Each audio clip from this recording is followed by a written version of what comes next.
Hey guys, it's David. Welcome back to the channel, and today we're going to be breaking down the brand new Jurassic World Dominion trailer. Let's get into it.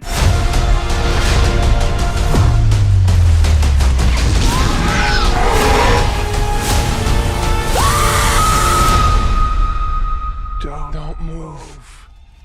Bigger. Why do they always have to go bigger?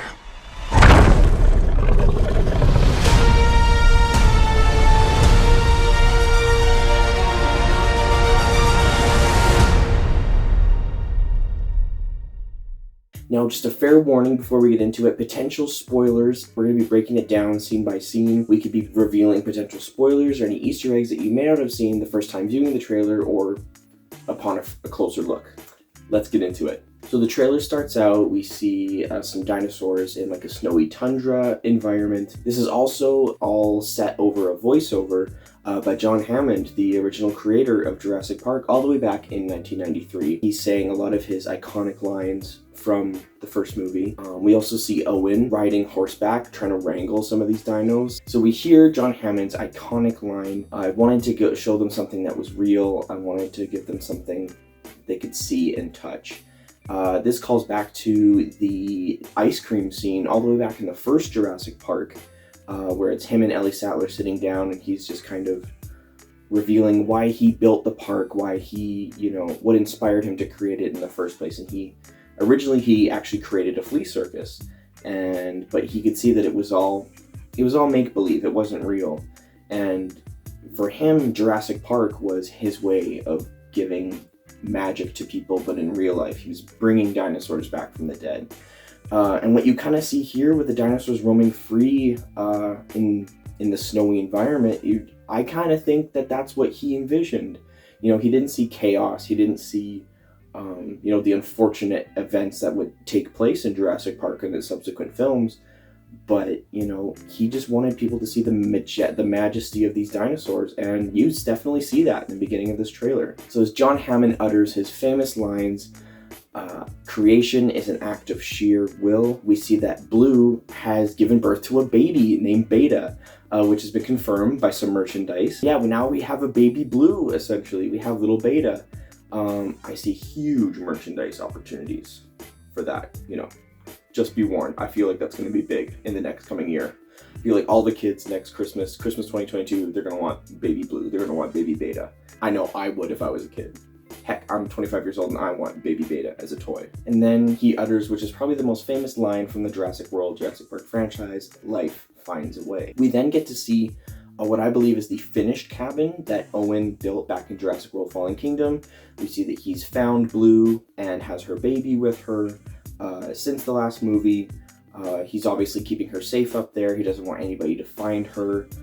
He mentions if we don't keep her safe, we're never going to see her again. So obviously there was some sort of group out there trying to track these dinosaurs. I'm assuming experiment on them in some way. Yeah, which we're going to get to in a bit. We then get a shot of the Mosasaurus attacking a fishing vessel, which imagine, that's the extreme version of Deadliest Catch. Imagine you're just trying to get some snow crab, and then the Mosasaurus comes and you're like, oh, cool. Yeah, the Mosasaurus capsizes this fishing boat.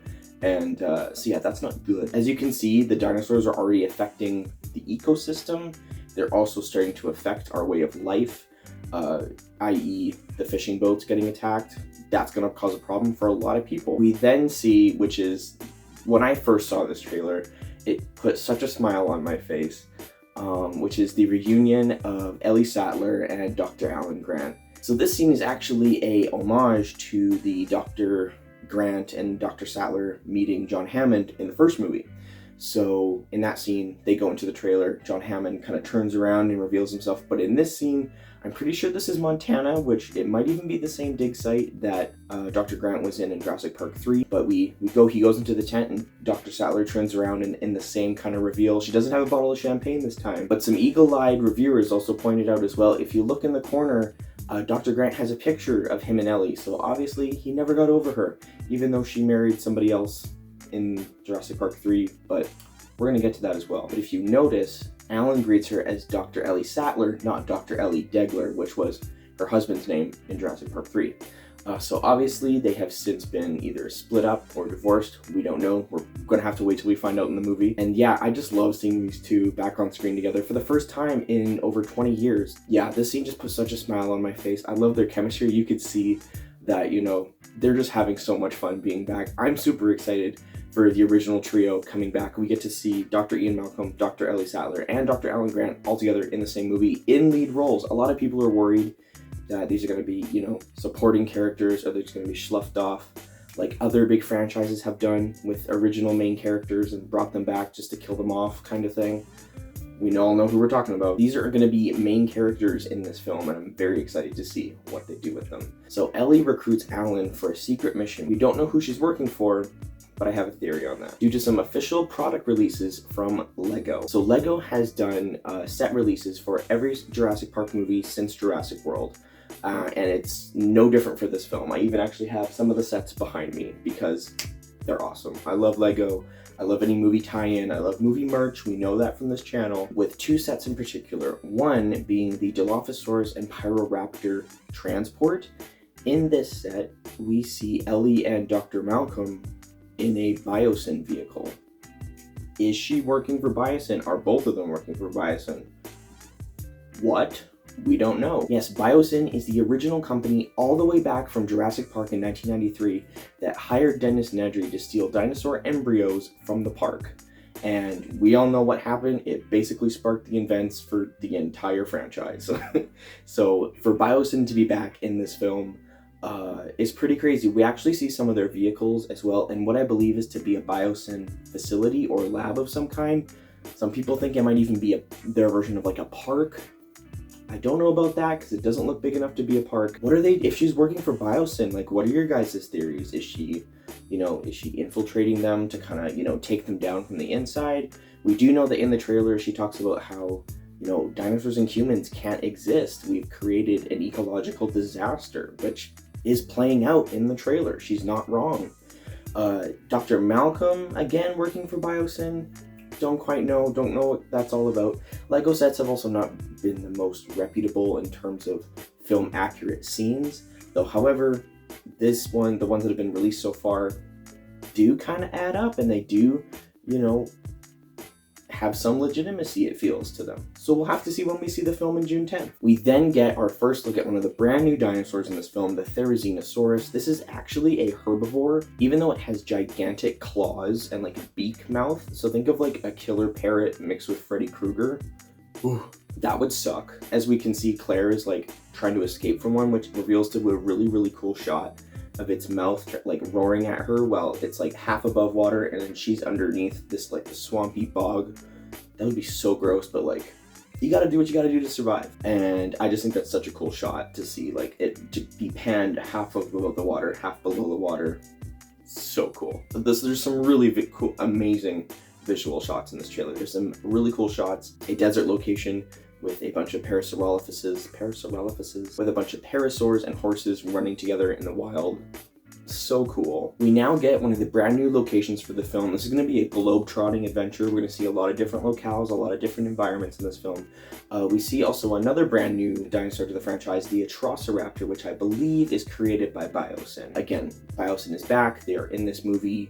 They have confirmed to be the big bads in this film. And we see Malta, which is a brand new location for the film. Beautiful architecture, beautiful scenery, beautiful buildings. I think this is going to be a really memorable movie for that location alone. We've never really seen dinosaurs in a urban environment except for The Lost World, and even then it was very modern, whereas this has kind of like a classic look to it. Definitely European vibe to the architecture. It's just very visually different than a T-Rex running through San Diego. We then see, which I believe is potentially a new Biosin lab. It's got a really cool shape to it.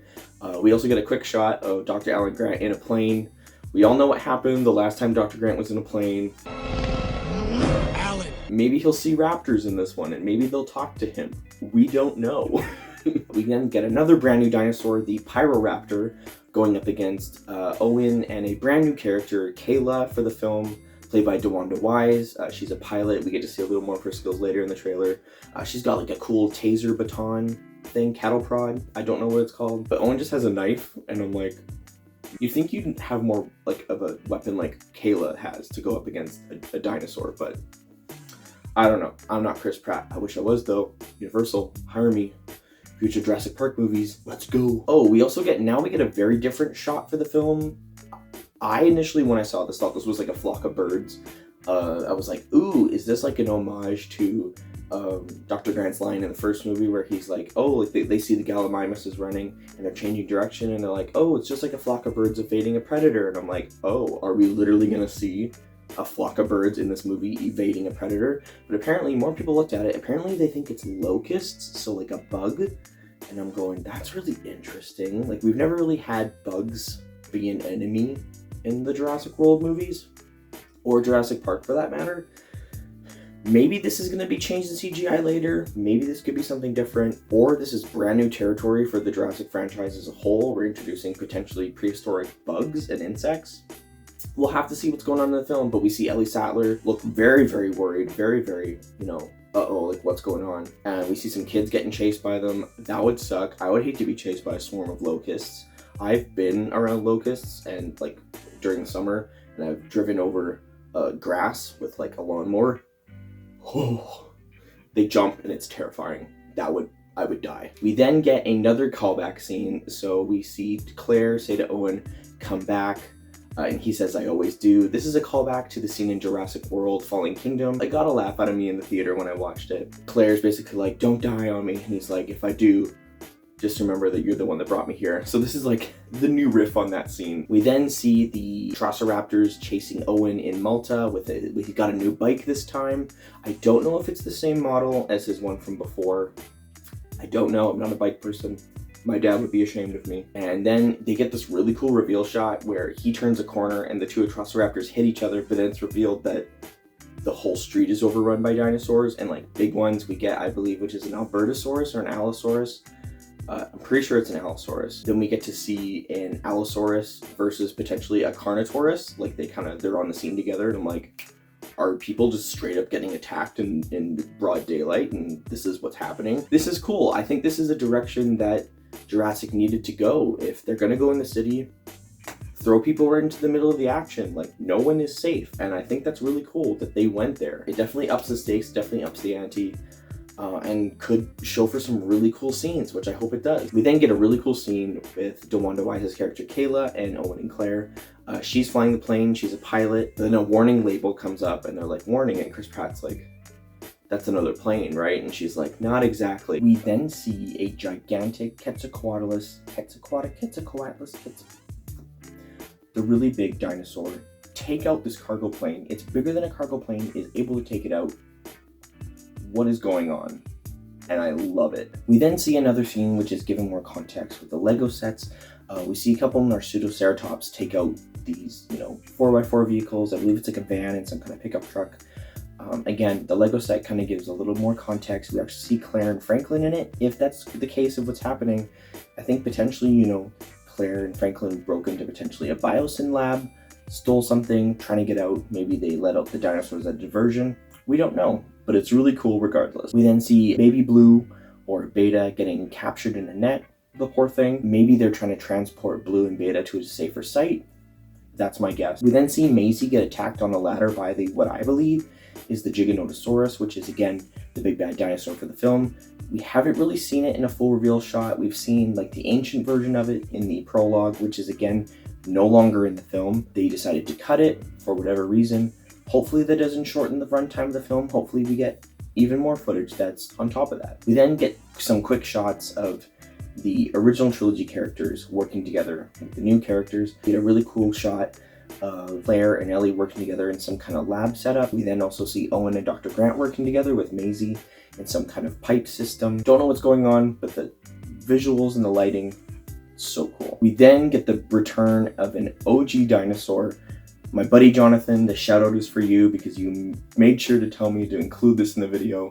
The shout out's for you. We get the return of the Dilophosaurus, which is a dinosaur we have not seen since the very first Jurassic Park film. It's so cool that it's back. It almost looks practical or animatronic, just the way that the frills are flapping and just the way that it moves. For whatever reason, it did look a little puppety to me, not in a bad way, but I could just tell, I was like, oh, that's not a CGI creature, that looks practical, which I think is great. Practical effects always look way better than CGI, in my opinion. This dinosaur showed up previously as a hologram in Jurassic World, and then off screen in Jurassic World Fallen Kingdom. We didn't see it, but we did hear it in the bushes. So it's great to see it again on screen in this film. And then we get the big money shot of all the OG Jurassic Park characters and all the new Jurassic World characters together in one shot. I don't know what happened in this scene, but it looks like a building blew up or something.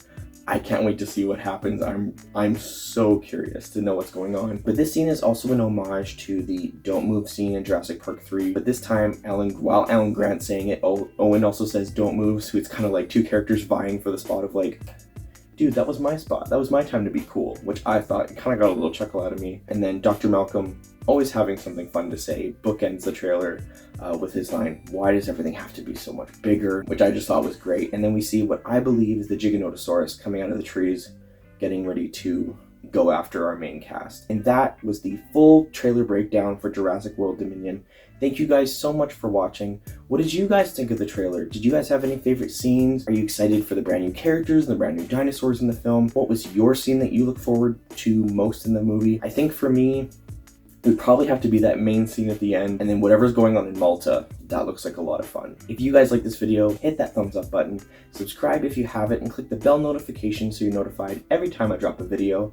Thank you guys so much for watching. Bye.